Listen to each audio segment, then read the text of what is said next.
Hey everyone! I hope you've all enjoyed my past two videos. I know I'm still getting started. I haven't decided my upload schedule. But anywho's, I'm Ashley, and this is going to be the first video of a segment that I'm hoping on continuing. And I'm going to try to post it the first or second of every month. This one will be posted on the 2nd of February because it's 10 p.m. and my Wi-Fi is slow. But anyway, so this segment has to do with Amazon Prime's First Reads, which is where the first of the month they release 5 books. One of them is always a children's book. So if you're not interested in children's books, 4 books that you can read for free. And they're 300-ish pages, like every single one. So they're like decent sized books. And the reviews for this month's books are really, really good. Like on all of them. So, let's get into it. Okay, so the first book was considered contemporary fiction, and it's called Where the Forest Meets the Stars, a novel by Glendi Vendura. And I'm really sorry if that's not right. I really don't want to butcher authors' names. I think they deserve to have their names pronounced correctly. But, so, basically the premise is a mysterious child teaches 2 strangers how to love and trust again. Which is just, alright, yeah, give that to me. Love, mystery, cool. So, I'm just going to read you the blurb now. After the loss of her mother and her own battle with breast cancer, Joanna Teal returns to her graduate research on nesting birds in rural Illinois, determined to prove that her recent hardships have not broken her. She throws herself into her work from dusk to dawn until her solitary routine is disrupted by the appearance of a mysterious child who shows up at her cabin barefoot and covered in bruises. The girl calls herself Ursa, and she claims to have been sent from the stars to witness 5 miracles.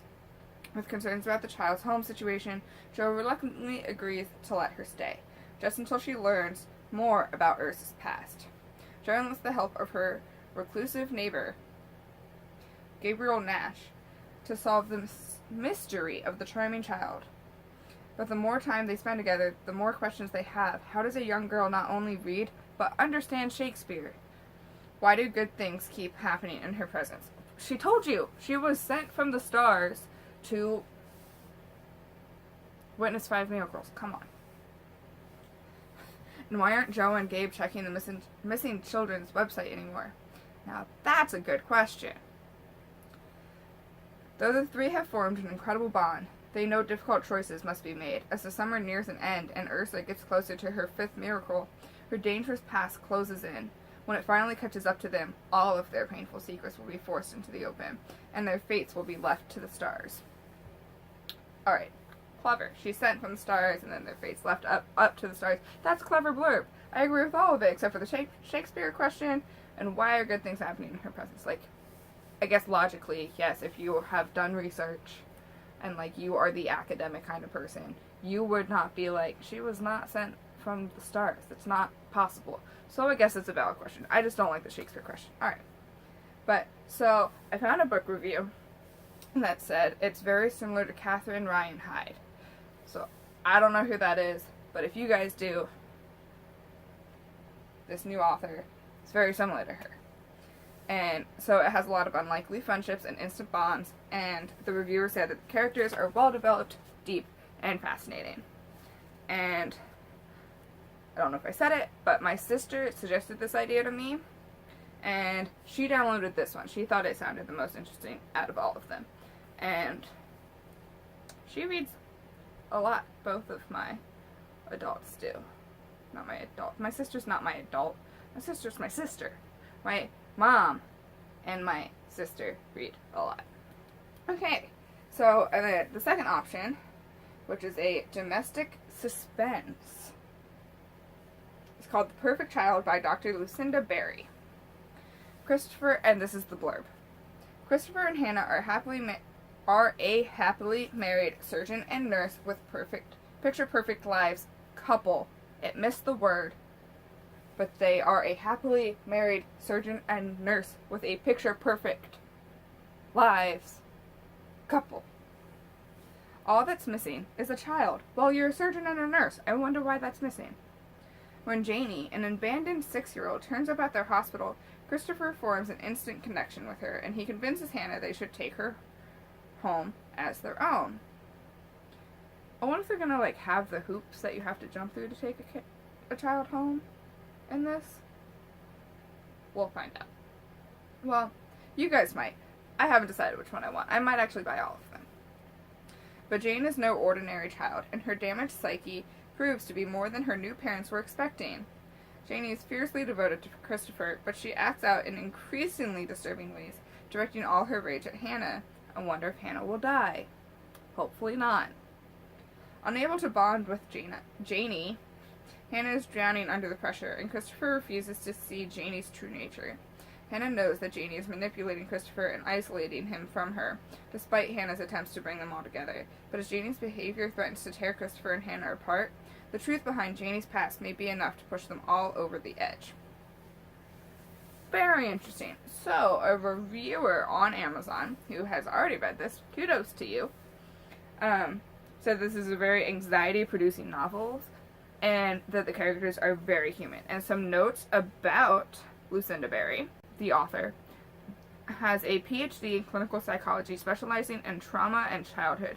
So, you know that, like, they're coming from a place of knowledge. They're not just bullshitting what's happening in this book, which I truly appreciate. I don't want a trauma book that's completely BS, and I love trauma books.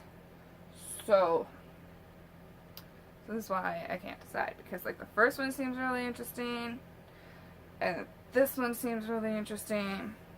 Okay, and then the third one is a memoir, and that is on my reading challenge for this year, so also might have to get this. The title is The Broken Circle, a memoir of escaping Afghanistan. There we go. Now on to the blurb. One of 8 children in a wealthy family in Kabul. The author remembers her enchanted childhood before war as a time of fun and camaraderie.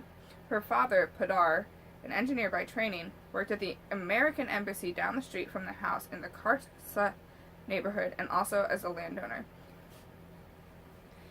His elegant wife, Miriam, was a modern woman who sewed beautiful clothes for the children, although she had a heart problem that would require her to leave for an operation in India. As one of the youngest, Amati Miller adored her older sisters, who had suitors and fine clothes. As the author records in this fluid text, she grew up in the 1970s, which was one of the most prosperous periods in the history of Afghanistan, when privileged children of both sexes were allowed to go to school, and there were elements of Western mores and gender equality. However, in the countryside, there still existed devastating poverty and staunchly old-fashioned conservative beliefs, as she would discover as they fled to Pakistan. With the violent arrival of the socialist Soviet-backed coup, the family was no longer safe in Kabul. Padar, a proud, devoted Afghan, was being monitored by the Soviets and descended into alcoholism. Miriam fled with 2 of her children to India, leaving the others to fend for themselves. Even as a young child, the author came to the sinking realization that Padar would never leave, and Mommy would never return to a country at war, despite Amati Miller's ardent hopes that she would. The most harrowing section of the narrative concerns one of the family's loyal bodyguards and his determination to whisk the remaining children into Pakistan without their father. That sounds really good. See, I might just have to buy all of them. I'm horrible. So one of the reviewers said, "I have to start out, but it grows better," which is how a lot of memoirs are. A lot of the memoirs are like, alright, is this ever gonna get interesting? And then you're like, holy shit. Awesome. So that reviewer said something that I think is so important. So he is an American, the reviewer, and that is important to this comment. He said, "It just might change your life. And, if enough of us read it, it just might help bring our nation back together, even if only for a moment." Our country is divided by hate, and our country is divided by hate because we're scared. And we're scared because we don't know truly what happens in the Middle East. We don't know that. We're over here in our Western ways, in our civilized world, and I'm not saying that the Middle East is not civilized. In no way am I saying that. We live very different lives. We live in very different atmospheres, environmentally, and politically, and so, like, I really want to read this because I honestly think that sentence should be on the back cover of the book. That, like, it can help heal nations if enough of us read it. Like, that is astounding. Like, that is the biggest praise you can give a book ever. That it will heal countries. So, if you want real life work, if you want to read real life work, I would suggest reading that one. Like, and you'll learn more about the Middle East because you were learning it from somebody who grew up there, who grew up when it was good and watched it decline and had to fight for her life to leave. So, I haven't read it, but I think I just made my decision that this is what I'm gonna read. So, the fourth book is The Fever King by Victoria Lee. And so, in the former United States, yes, it is post-apocalyptic, which I'm normally not into, but this sounds really interesting. In the former United States, 16-year-old Noam Alvaro wakes up in a hospital bed, the sole survivor of the viral magic that killed his family and made him a technopath. His ability to control technology attracts the attention of the Minister of Defense and thrusts him into the magical elite of the nation of Carolina. The son of undocumented immigrants, Noam has spent his life fighting for the rights of refugees fleeing magical outbreaks. Refugees Carolina routinely deports with vicious efficiency. Sensing a way to make change, Noam accepts the minister's offer to teach him the science behind his magic, secretly planning to use it against the government. Yeah, I love an inside job. But then he meets the minister's son, cruel, dangerous, and achingly beautiful. Of course. You know. And the way forward becomes less clear. Caught between his purpose and his heart, Noam must decide who he can trust and how far he's willing to go in pursuit of a greater good. So, as I was doing some research on this, I found it might have a sequel coming, which is lit. I love a good new series. Just bought a bunch. So, this also has frank discussions about mental and sexual abuse, which, if you aren't prepared for, get prepared for it. And so the magic that was mentioned above is science-based magic, which is pretty cool. There's a lot of profanity. So it's post-apocalyptic in the way that it is post-nuclear war. And so one of the reviewers said that it's important to note that this is book number 1 in gay and lesbian fiction. So if that's not your cup of tea, don't read it. So moving on to the last book, called What the Wind Knows by Amy Harmon. Anne Gallagher grew up enchanted by her grandfather's stories of Ireland. Heartbroken at his death, she travels to his childhood home to spread his ashes. There, overcome with memories of the man she adored and consumed by a history she never knew, she's pulled into another time. The Ireland of 1921. She gets to hang out with some of my favorite poets. No big deal. Just alive at this time of some of the biggest poets in history. Right, the Ireland of 1921. Teetering on the edge of a war. I wonder what war it is. It's a dangerous place in which to awaken. But there Anne finds herself hurt, disoriented, and under the care of Dr. Thomas Smith, guardian to a young boy who is oddly familiar. I wonder why. Mistaken for the boy's long-missing mother, Anne adopts her identity, convinced the woman's disappearance is connected to her own. Her grandfather's stories. So the boy is obviously her grandfather. So Did her great-grandmother get thrust into the future? Because that would be hilarious, and I'd read that book too. As tensions rise, Thomas joins the struggle for Ireland's independence, and Anne is drawn into the conflict beside him. Caught between history and her heart, she must decide whether she's willing to let go of the life she knew for a love she never thought she'd find. But in the end, is the choice actually hers to make? No, of course not, because what kind of story would this be? Okay. That's a little blurb. Blurb. And so this is not her debut novel. This is her. She has 13 novels. Ooh, she has a Whitney Award winning. That's pretty cool. Her historical novels, inspirational romances, and young adult fantasy books are being published internationally. Go her! Go Amy! Alright. Continuing on to the... Ooh. Okay, so somebody commented that the book reviews sound like robots. And they sound all the same. Okay, but so...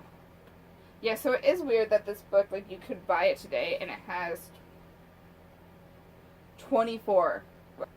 But 24 reviews, like, okay, like, guys, I'm a fast reader, but, like, and I know there's a lot of other fast readers out there, but, man.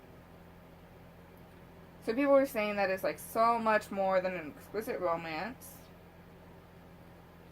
It's weaved a tale intertwining past and present Ireland, mixing historical facts with ordinary people's lives.